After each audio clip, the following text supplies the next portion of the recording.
What's up, guys? I am in my Bears jersey and my Blackhawks hat to assure you, although I am not a Bears fan anymore, I once was, and I love the city of Chicago more than anything, so I promise that none of this is hate. I love Ben Johnson, and I'd really like Caleb Williams to be good because it'd be so cool to see all my friends and family happy about the Bears winning. It would be cool to like be able to bet on the city I'm from one time ever. Um, Trust me, I'm emotionally and financially invested in the city of Chicago. I would love for it to have only good things and happiness, things that boost the economy and get people buying merch. But alas, we got to watch the film. We got to make our opinions based on the film because numbers lie, people lie, film don't lie. And you can't will yourself or feel yourself into winning a bet. And that's what this is all about. A lot of people are wondering, is Caleb Williams a bust? Is Ben Johnson, is he a fraud? Is he not the wunderkind he was supposed to be? Where were all the easy plays? Where's all the easy yards that I was told I could expect to see? How come there wasn't any of those really easy, like Caleb Williams throws a wide open throw and then there's 25 yards of yak that Jared Goff was, exploiting so much in Detroit? What happened? And how does this make any sense? Because Detroit's offense looked lost without Ben Johnson, and the Bears' offense looked lost with Ben Johnson. So what the hell's going on? Well, that's why we have film. On the broadcast angle, I understand maybe you didn't see the replays. You might have been drinking, having some wings with your boys. I get it. On the All-22, we're going to break down every play. I'm going to show you what's going on. And frankly, here's the summary. If you don't want to watch the next 25, 30 minutes, Caleb Williams is not seeing anything. He doesn't understand the playbook. He does not understand the plays. He cannot think. He's oftentimes not even making the right first read. So there are wide open receivers, most of the time DJ Moore, actually, down the field that he's just not aiming at all. Two, Caleb Williams is missing a lot of throws, a lot of short and easy throws too, where like, yeah, it's not going to change the game if he hits one or two of these throws, but it might change the set of downs. And instead of third and long, now you're looking at third and short. Ben Johnson can run something kind of funky, and suddenly you got another first down. You can play around a little bit more. So the accuracy was terrible.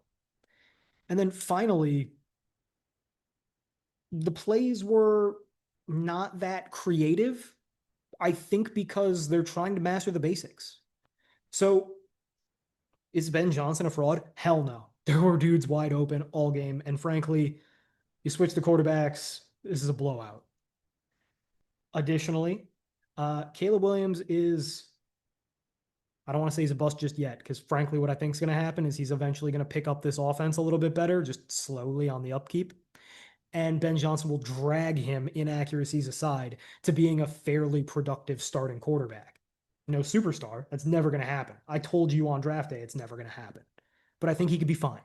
I don't even think he could be good anymore. I think that I was a little too high on him, right? Everybody in the draft media said, this is the fucking guy, best prospect of all time. And I said, I think he'll be solid. He's not going to be solid. He could be okay. But it's going to take a lot of thinking and a lot of mental development, a lot of getting used to the offense that he just doesn't understand yet. Frankly, I don't know if he ever will. Also, don't be distracted by my Band-Aid, goddammit. I told you I cut myself at hockey in the last video. It's getting better, but it's still pretty unsightly. You don't want to see that. So, we'll get my ugly, torn up mug off the camera, and we'll get the film on it. This play is going to be a perfect microcosm of Caleb Williams as a whole. It looks kind of flashy, and if you're watching the broadcast angle, you're probably thinking as a more casual fan, oh, that's really nice. But if you take a step back and you know what you're looking at, suddenly it's kind of disappointing. Let me diagram it. There's a lot going on in this play. So you got Alamana Zaccheaus motioning into the slot, and then he's just running a little out, and then DJ Moore is going to run a little slow, patient fade behind it. It's a simple Ohio concept. Outside receiver running effectively a go or a streak, and the inside receiver running an out. Now, pre-snap, it looks like it's probably going to be some form of too high or middle field open coverage, maybe cover 4, maybe cover 2. But this cornerback follows Zaccheaus into the slot, which is telling most people, most of the time, oh, this is just going to be cover 2 man. And if I'm facing man defense, then I probably shouldn't be looking at this fade because that safety is going to be doubling over the top. It's just not a very good route concept. I'll probably have to check the ball down to my running back, right? Because Caleb Williams is starting on the left. As it turns out, it's actually going to rotate into cover 3. Brian Flores, you crafty devil. That means the fade is the perfect throw, because while this defender is going to run deep, he's trying to stay on the outside. So he's not looking at DJ Moore. He's just trying to get deep and cover his area. And then this defender is going to be preoccupied by the out route. So you basically just read this circled defender. If he follows DJ Moore up the slot, throw the out. If he bites on the out, throw the slot fade behind him. I guess it's not a slot fade by the time they run the snap, but you get my point. Instead, Caleb Williams just doesn't seize it. Or to the extent he sees it, he doesn't do anything with it. Right? So there's the motion. There's the running in. You think, oh, this is going to be man-to-man. And it ends up, there's a pass off showing that it is probably zone. You see number 2 up at the top. So this is lining up like a cover 3. Cover 3 means you got 4 linebackers on a line 5 yards downfield, and you got safeties way deep. And I mean, just look, right? I mean, this could be cover 6. This could be cover 2 at the top, cover 4 at the bottom. It doesn't matter. You've got DJ Moore wide open for what should be at least a 20-yard play, right? At top of your screen, right at the 50-yard marker. If you throw the ball to DJ Moore and you complete it, he's got 1 safety to beat to get a touchdown. And this is a guy who's so shifty in open space that the Bears have considered moving him to running back. Now, I understand that Caleb Williams is bailing out of the pocket. Maybe he's a little bit pressured, but there's plenty of time here. Right here at this exact moment, he should notice, oh, DJ Moore is getting deep and that corner's passing him off. Instead, he starts to scan the field. So he's too early to scan the field. He's feeling pressure quicker than it gets there. And then that little pump fake, he should have just let that go. I don't know what that hesitation was. Here, he just starts to run. Not because there's actually pressure coming yet, but because he anticipates that there will be. So this is really bad pocket management. And he bails out and he makes like an acrobatic throw, twisting his body, and it's behind the receiver, but it is catchable. So when you're just watching this on the broadcast view, if you're the typical football fan who just watches where the ball is and sees if there's yards gained on the play to judge whether or not the quarterback did well, you're going to be really impressed. But if you break it down, you're saying, oh, Caleb salvaged something out of that play. It's a perfectly fine play, but he's missing a big opportunity here. Now, this play really got me excited because Caleb Williams, he just looked more athletic in this game than he did last year or even at USC. It's a really good juke. He resets his feet. He sees like, oh, I can't throw it 60 yards to DJ Moore. So he just flings it out on the swing. And I thought that was really, really smart, really beautiful athleticism, decisive, quick pocket work. I loved that. Give me more of that. More motion, and this is just Ben Johnson making it easy, right? But again, you can't hate on Caleb Williams. Play action. He takes the really easy, dump off. He had Rome Odunze winning a route at the top of the screen towards the bottom, beating Byron Murphy, which is a big size mismatch, and just like you've got arguably your number 1 receiver open. You should be throwing that ball. But alas, you can't go broke taking a nice profit. It's a good scheme. Take it. This is a really good job by Caleb of getting through his progressions, right? He sees the tight end flat. For whatever reason, he doesn't want to throw it. He's, gets back to the second tight end, Loveland, and sees he's covered. Works his way across and throws a really nice little curl. It's routine, but it's encouraging on the traits. Now, this is the play that everybody adores, and it's a really, really good play. Once again, though, I'll note, he threw this ball into double coverage to Rome Odunze, and Rome Odunze does a great job in the scramble drill of getting under it. But if he would have just thrown the ball behind all that, he had one-on-one in the end zone for a touchdown with significant upfield leverage. I mean, like, it's just, again, this is a great play. It's a great throw. It's great pocket movement. But he's missing things deeper. And that's probably his best throw of the day. You know, that's a great throw. I don't want to get that twisted. But, you know, just keep in mind, even when things are working on this first drive, it's a lot of routine throws. It's one really nice pocket manipulation on that swing earlier, one really nice pocket manipulation on that great throw right there, and then just a lot of stuff that you kind of can get from anybody. Right here, I actually really like this pocket manipulation. He manages it really well, and that's a positive run. That's an impressive run. So again, here's the top of his drop. Who's open? I don't see anybody open. He looks pretty screwed. All right. Bouncing, I like that. The quick, choppy feet. You know, he tries to step up, he tries to step in, and he decides instead he's going to bail out and run when he sees the lane. It's decisive. He doesn't hesitate. It's quick. It's athletic. That's a great play. So that's the first drive. First drive, we had a great throw, a great pocket manipulation, and a good run. And a lot of checkdowns. The problem is that that's not sustainable if you're not going to hit every easy pass and you're not going to make all the easy reads. Like, again, Colston Loveland's not covered here. Here's the top of the drop. I don't know. You tell me. Who's preventing this from being an easy catch? I don't know. Check down, fine.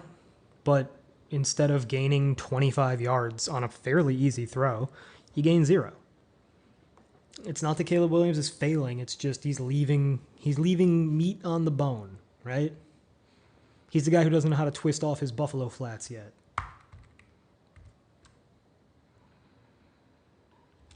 Top of the drop, dude's open, right? You've got your mesh. It's open. The middle of the field, your receiver is open. You got your post kind of open, but not really.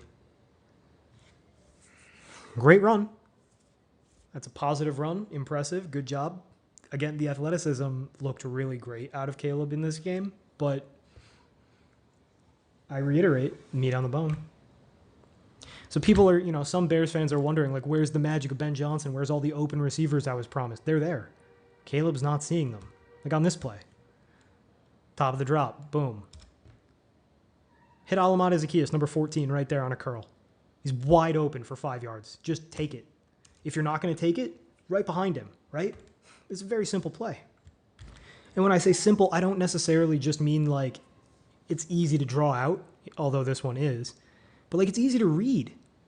And that's what made Jared Goff so effective in this offense, despite not exactly being the most talented or brilliant quarterback.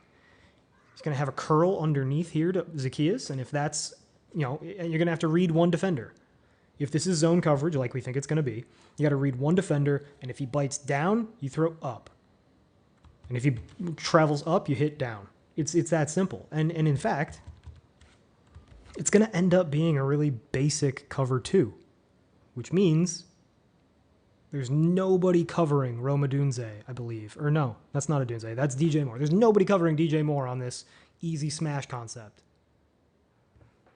But there's also nobody really covering Alameda Zacchaeus. So both of your primary receivers on this read are wide open. One of them for a big gain. And he looks at him.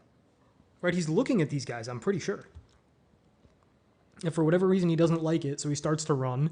And then rather than pulling the ball down and having a legitimately decent lane to get the first down, he throws the ball behind his tight end, who bails him out and makes a great catch. But that's a bad throw, and it's terrible processing.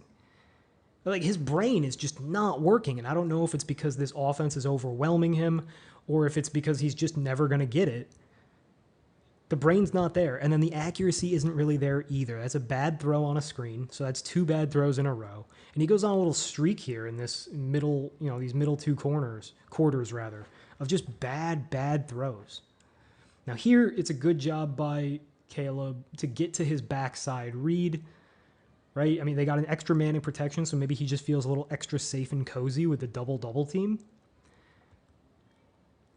You know, and he finds this like lazy extended hook and he hits DJ Moore, and it's not the most perfectly thrown ball, but hell, it's a solid ball.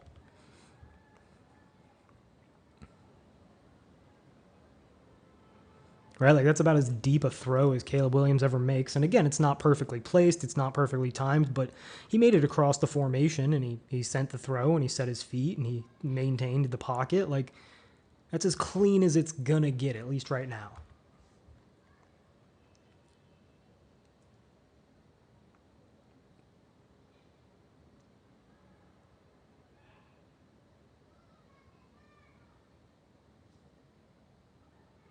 Really nice evasion. Another nice evasion. Another nice evasion. Decent little run. The way I grade this is that's a positive run with 2+ pocket movements. Yeah, it only went for 5 yards, but it should have gone for nothing. This ball's pickable. I know it doesn't necessarily seem like it, but A, this is 4th down. B, he missed high over the middle. And C, he's fucking lucky. He's really lucky that Metellus took this angle on the ball, because if Metellus had even a slightly less aggressive angle, that ball's hitting him in the face. I mean, it already hit him in the head. Hit him in the top of the head. It's a pickable ball. There's a much better view. I mean, like, it didn't hit him in the top of the head. It hit him in one hand. If Metellus isn't trying to run through DJ Moore and is instead trying to tackle him, that ball is very easily intercepted.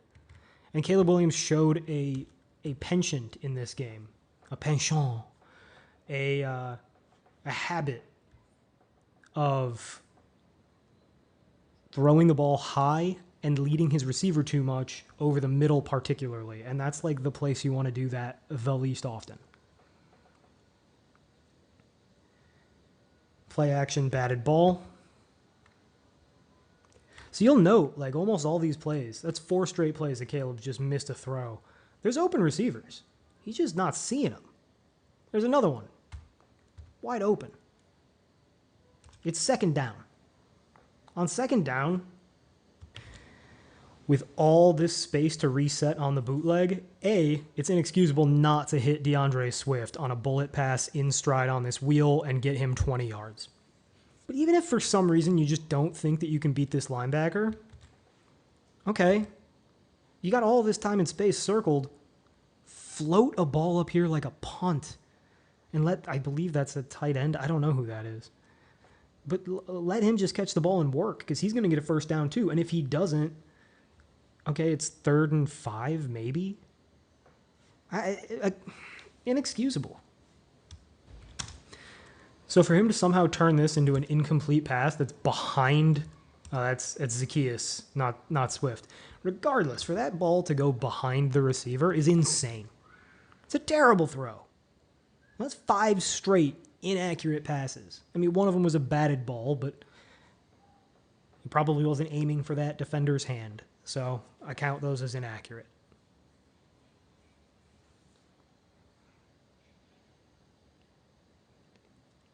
Open receivers all day. He does a great job of moving, but you're not going to pick that up with your legs. And this is where the game really starts to fall apart for Caleb. Here's the top of his drop. Got to get to the line to gain at the 45. I understand that nothing presents itself just yet, but you have to have a little teeny bit of anticipation to see that very, very soon, Alameda Zacchaeus is open. And so I don't know why Caleb Williams is running circles in the backfield. Like, you don't need to be that chaotic, right? This protection's holding up. You're clean right here. Stay right there and throw that ball. At the very least, throw the ball to Cole Kmet and make it, 4th and very short. At midfield even, with an aggressive head coach. So right here, he needs to be throwing the ball. I don't know why he then decides he needs to continue to bail out, at which point Alameda Zacchaeus is literally at center field standing alone. And then when he gets out, great job breaking that tackle. Now use your eyes. It's 3rd and 10, maybe even 11. You've got one receiver there. If you can gun the ball he's got underneath leverage, maybe you get the 1st down. But it's hard to gun the ball when you're running full speed. And then Rome Odunze turns around and he wants to block instead. But keep your eyes up, Caleb, because this is what the great ones do. Do you see what I'm seeing? Cole Kmet, scramble drill, wide open.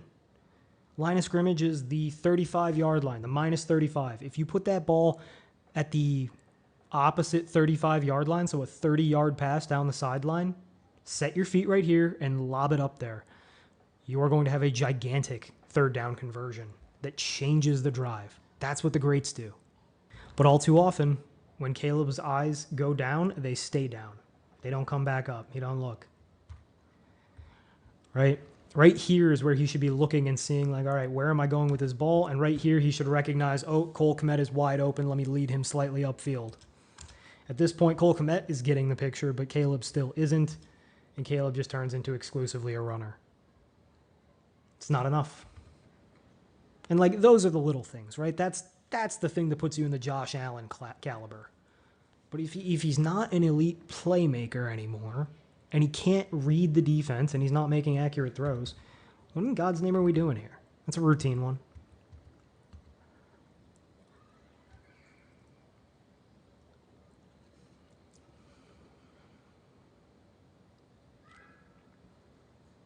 Motion, probably have man coverage.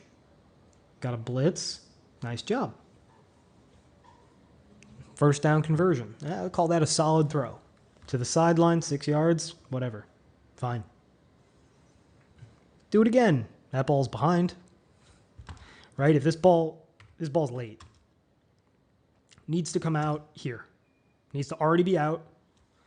It needs to be hitting Rome Odunze on his outside shoulder, leading him upfield towards the sideline. Ball's on the back shoulder, meaning that Rome Odunze has to pirouette back into a defender who's hitting him now. And instead of getting easy yak for the first down, it becomes fourth down.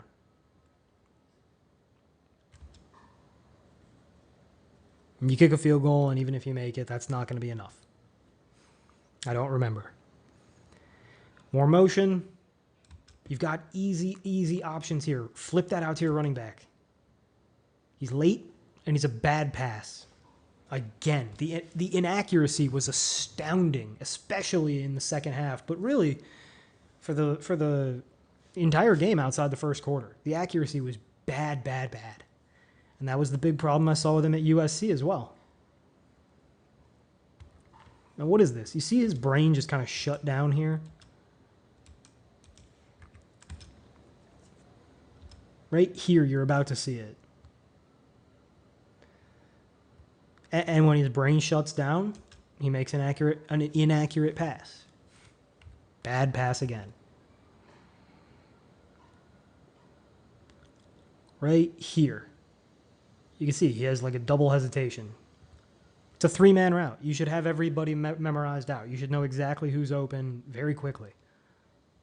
And in all likelihood, the answer is going to be nobody, so let's make a play.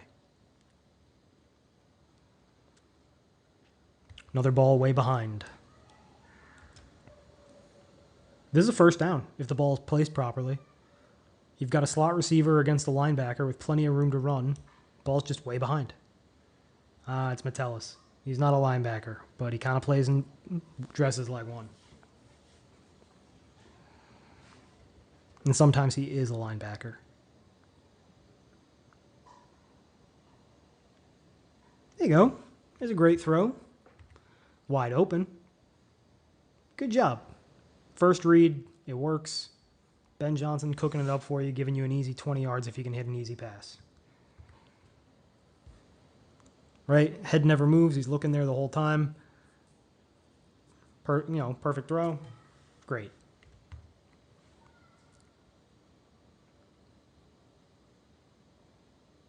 I don't like that screen. That's the first play all game where I say, Ben Johnson, shame on you. I don't like that play at all. Now, it was a really bad play fake by Caleb, but I'm not going to nitpick that deep. Another bad ball. And I hate to say it, but look at DJ Moore. Wide open again. Every single smash route. It's a corner over the top. It's an out down low. And Caleb keeps on taking the out. You shouldn't. You should take the fucking corner. He's just not seeing it. He's just not executing.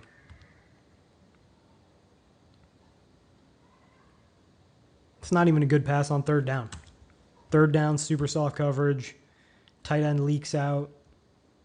You should be throwing the curl at the top of the screen. I believe that's to DJ Moore. That's open. That's very open. Instead, he's going to throw this flat, and he's going to float it, and he's going to limit Yak by floating it. If he puts that ball on him, he gets another 2-3 yards. And who knows? Maybe that changes the calculus on fourth down.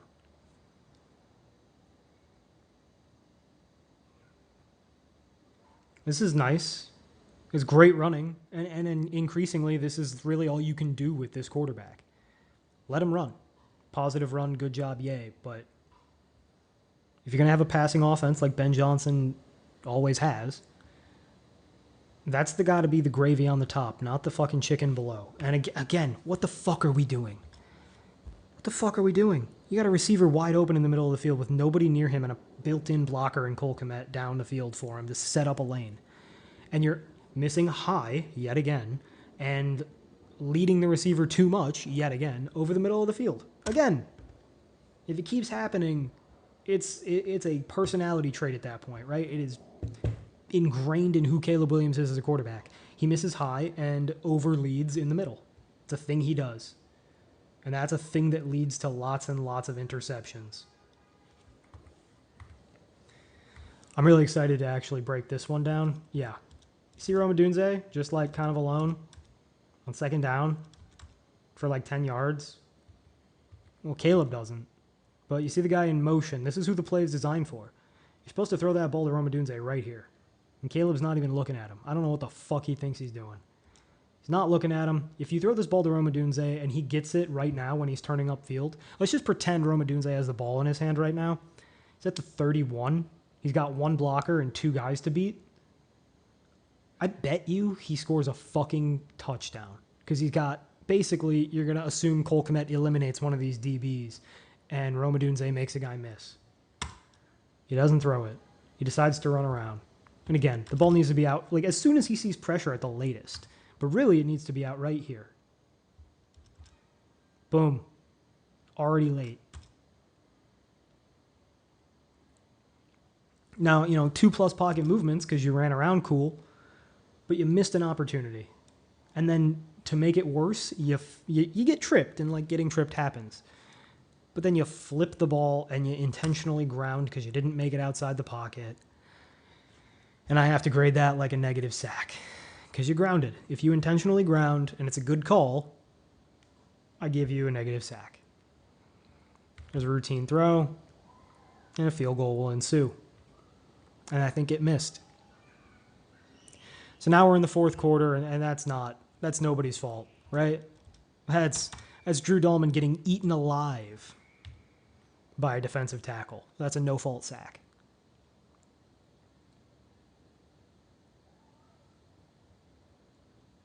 It's a screen. It gets broken up. I'll call it bad, but that's got nothing to do with the quarterback either. That's just Andrew Van Ginkel being really smart. Here on third down, nice. Look at that. Again, people are saying, like, oh, where's all the open receivers Ben Johnson's supposed to be creating? Well, you have another smash concept at the top. Ben Johnson has been spamming the smash, which is where DJ Moore runs a corner and somebody runs an out or a curl underneath him. And they ran it again, and it worked again. Both are open, but so is the curl in the middle of the field, that rail route, and they've been loving to do those too. And they're both working. Caleb's just not seeing them. And if he is seeing them, he's not throwing them. And like right here, he's already late on DJ Moore. Ball should have been out. Alamount Ezekiel should be getting the ball right now.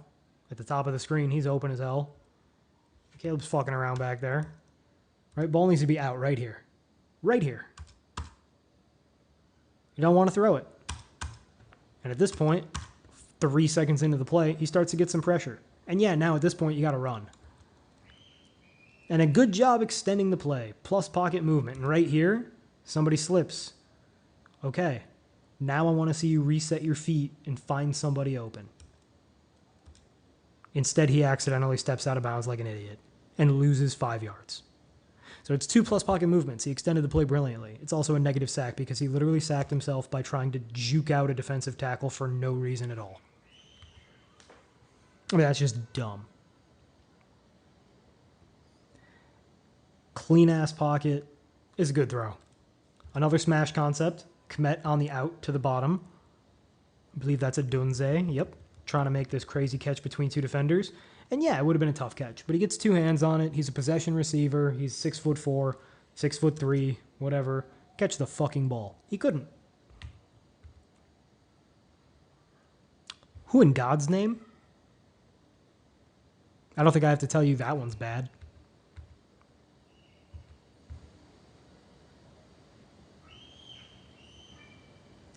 This one's tough. First of all, good read. Right? You got cover 3. You threw the seam ball. Now that's a tough-ass catch. It's barely a catchable ball. But we're going to be gracious. We'll call it a deep throw, and we'll call it a great throw. It's not elite. It's not perfect. But it's, 25 yards down the field, and it got caught. So it must be pretty decent. Call it a great ball. Call it a deep throw.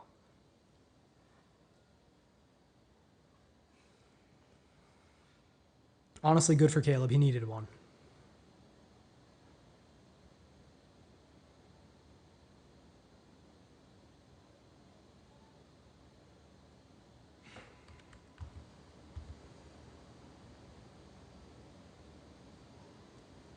Could have been the game.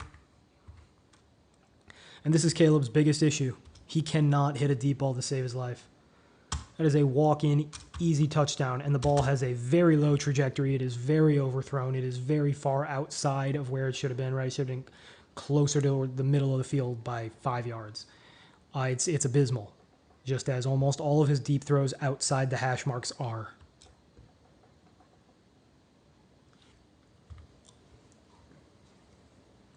Believe it or not, a year and a half ago when Caleb was coming out of USC, I said, this guy's one of the worst deep balls I've ever seen. And people said that's a crazy thing to say. They didn't believe me. Whoops. Sure has manifested itself in the NFL. Must have been a lucky guess. Another bad throw. And again, tons of time in the pocket, so there's no rush. There's no reason to throw this just yet. You got another smash concept, or at least something that's functioning kind of like it. I didn't check the play at the beginning, but you got DJ Moore at about the 17-yard line, 15-yard line, wide open, and you're throwing the 5-yard flat instead. Missed opportunity after missed opportunity. It is disgusting. He does not have any idea what he's doing. Just a complete and total lack of awareness. And good for him. That's a solid run. That's a good run even. Now,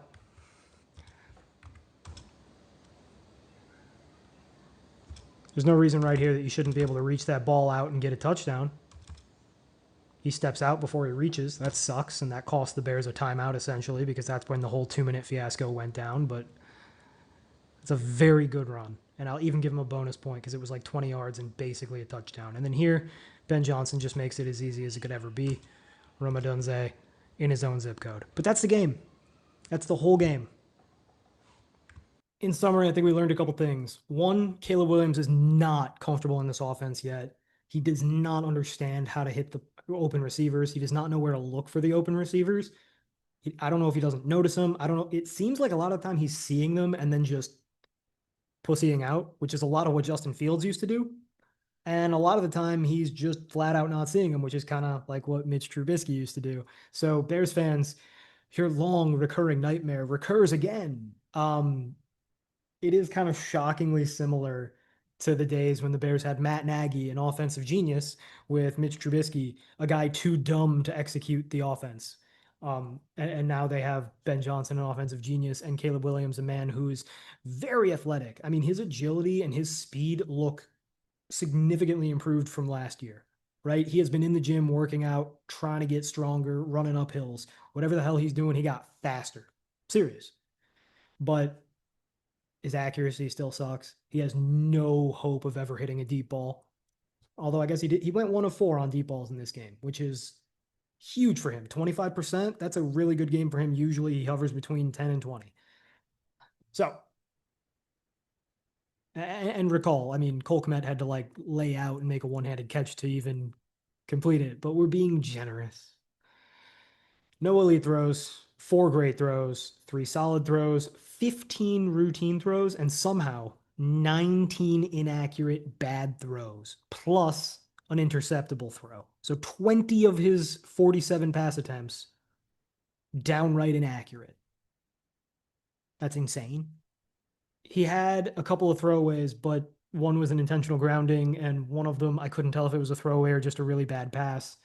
Oh, and also one he tried to throw it away, but he accidentally stepped out of bounds. So no actual throwaways. 4 sacks, 3 of which I blame him for. The one up the middle by the defensive tackle is not his fault, right? So the pocket management is still bad in that he takes too many sacks, but he also created a lot of plays. 5 positive runs with a bonus point. That's pretty goddamn good. And 21 plus pocket movements. So 21 times he extended a play, evaded a defender, or created something with his legs before the throw. That's really good. So I think that in sum, I would upgrade his ability as a runner. I would upgrade his pocket management because yes, he took sacks he shouldn't have, but that's part of being a playmaking quarterback. But his agility in the pocket and his escapability just looked better than they had, frankly. Um, Accuracy took a big blow. Intermediate accuracy took a blow, especially the middle of the field where he just kept missing high. Right? I mean, if this is the target, he kept on being high and leading him too far. And that's you're never gonna get catches that way. If you're gonna miss, you should miss low and inside. That's how you secure a catch. But alas, or I guess low and outside. But either way, give him a chance. High and outside, you have no chance. I gave him a D. I thought that was pretty generous, right? Like I'm giving him all the props in the world for his running ability. I gave him 4 great throws, and one of them, the Cole Kmet one, the accurate deep ball. That was a tough catch. I'm not sure. Yeah, I frankly, I thought he sucked. He was accurate on 52% of his fucking throws. Right? 45% of his dropbacks ended with a negative play. That's unheard of. And negative doesn't mean like lost yards, it means like unimpressive, like not the opposite of impressive. So not like standard, but like bad, you know? Like inaccurate passes, sacks he took and shouldn't have, negative runs. If you want to count the one where he tried to juke out the defender and stepped out of bounds, if you want to count that as a bad run, fine. I don't care. It's all the same to me, whether it's a sack or a bad run. Yeah, no, he was bad. He was fucking bad. And it stinks because he was very mediocre in the first half. He was a C in the first half. And in the second half, he just fell apart. He couldn't hit the broadside of a barn. 62.5% accurate in the first half, which means it must have been like 40% accurate in the second. You can't win that way. And it's a shame because as we saw, Ben Johnson had guys wide open. Ben Johnson developed a pretty decent running game in this game, despite facing a really good defense. And maybe that's part of it is Caleb was just getting confused by all the disguise because there was a lot. And, he was panicked about the pass rush because it is really good. And so he just wasn't comfortable. And maybe next week against a much more static, more vanilla defense in Detroit, he'll be able to settle down. But now he's got to go on the road. And as a guy who doesn't look like he understands what's happening around him, now you have to do it without speaking, right? Because it's going to be loud. You're going to be in a dome, loud as fuck. The return of Ben Johnson. Ben Johnson's going to have his fucking bag out, drawing up revenge plays, but the Lions are going to be trying to kick his ass to prove that they don't need him. So it's going to be a mess next week, although I like the Bears in that game. I'll probably regret saying that after I do the breakdown tonight with Alex on the podcast. But alas, bad football from Caleb Williams. This is not the prince that was promised. This is not the king in the north. This is not the best prospect ever. And frankly, my only regret is that I went back and graded 2024 or 2022. Because in 2023, his draft year, he looked terrible. And I was like, what the fuck? They think this guy's good? This is a third round pick, second round pick, maybe. And I went back to his Heisman year and I found three really excellent games where everything worked out just right for him. And I said, oh, well, there's some upside. I could see how maybe he could be good again. I wish I hadn't, because I was lower than every serious analyst on Caleb Williams and I still wasn't low enough. Personally, like my feeling is he's a bust, but I also know that he will be productive under Ben Johnson because Ben Johnson's that fucking good. Keep in mind, Jared Goff has never won a game without Ben Johnson or Sean McVay calling plays. Over 20. But Caleb Williams has Ben Johnson calling plays. It will work out. It's just if Caleb Williams was who he's supposed to be, they'd be a contender for a Super Bowl, and instead they're going to be a contender for a wild card spot. And that's far too long of a video. So I'm going to go play more hockey, mess this thing up further. And then I'm going to come back and record the podcast with Alex. And then I'm going to keep grinding more film. Might do a JJ McCarthy video, might do a Baker Mayfield video. We'll see. Until then, hasta.